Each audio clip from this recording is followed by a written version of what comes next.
Very good morning to all. तो gardening में कुछ काम करते करते कुछ चीज़ें दिख जाती हैं तो मुझे लगता है मैं आपसे शेयर कर लूँ।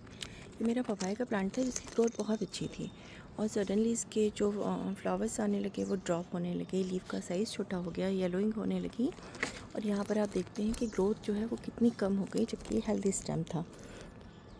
तो इसके पीछे का कारण समझ में नहीं आया। इसको जितने भी न्यूट्रिएंट हम दे सकते थे जो इसके लिए रिक्वायर्ड थे वो सारे दिए, लेकिन इसकी ग्रोथ प्रॉपर नहीं हो रही थी। तो आज फिर मुझे लगा कि मैं इस प्लांट को निकाल के हटा देती हूँ, क्योंकि जो टेरेस गार्डनिंग करते हैं उनके पास स्पेस का बहुत इशू होता है।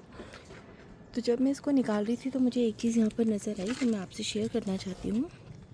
वहाँ पर कोई प्रॉब्लम नहीं थी, सॉइल में प्रॉब्लम नहीं थी, प्रॉब्लम इसके रूट्स में आई। ये देखिए, रूट्स में इस तरह के नॉट्स दिखाई देने लगे मुझे।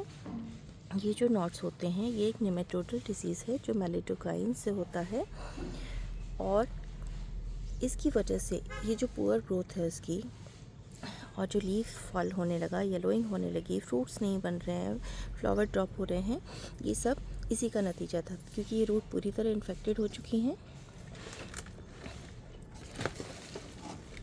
तो ये राउंड वर्म्स होते हैं, रूट के थ्रू जो है वो सॉइल के थ्रू जो है रूट में इन्फेक्शन करते हैं। इन्फेक्शन करने के बाद पूरी तरह रूट को अफेक्ट कर देते हैं और इस तरह ये गॉल्स क्रिएट कर देते हैं। ये देख सकते हैं आप बहुत क्लियर। अब मेन बात है इसका कंट्रोल, क्योंकि मेरे पास तो एक ही प्लांट था, लेकिन यहाँ पर जो है फार्मर्स और सभी लोग बहुत सारे प्लांट्स लगाते हैं, तो वो ध्यान देंगे कि इस तरह की समस्या अगर आती है तो एक तो क्रॉप रोटेशन करना है आपको। पपाया की क्रॉप जब आपकी ख़त्म हो जाए तो फिर दोबारा सेम क्रॉप उसमें ना लगाएं उस फील्ड में। और दूसरी बात, उस मिट्टी को पूरी तरह से पलट दें, जिसकी वजह से जो हीट, जो सनलाइट उस पर पड़ेगी, उसकी वजह से नेमेटोडल जो ग्रोथ है सॉइल में वो ख़त्म हो जाएगी। और अब आपके पपाया लगे हुए हैं तो उस टाइम पे आपको क्या करना है, उस टाइम आप सॉइल में ट्राइकोडर्मा को ऐड करिए, जो एक बायोलॉजिकल एजेंट है जो इसको ख़त्म करने की पावर रखता है।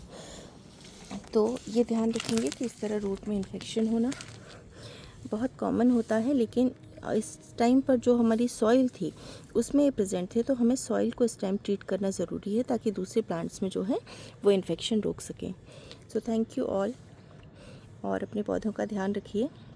कई बार जो है वो जड़ों से भी समस्या आ सकती है, तो इस तरह की चीज़ों का हमें बहुत ध्यान रखना होगा अपने प्लांट्स के साथ में। तो ट्राइकोडर्मा यदि हम ऐड करते रहेंगे टाइम टू टाइम तो इस तरह की समस्याएं नहीं आती। अभी मैंने काफ़ी टाइम से ऐड नहीं किया तो शायद इसलिए भी ये रूट में सर्वाइव कर पाए। Thank you.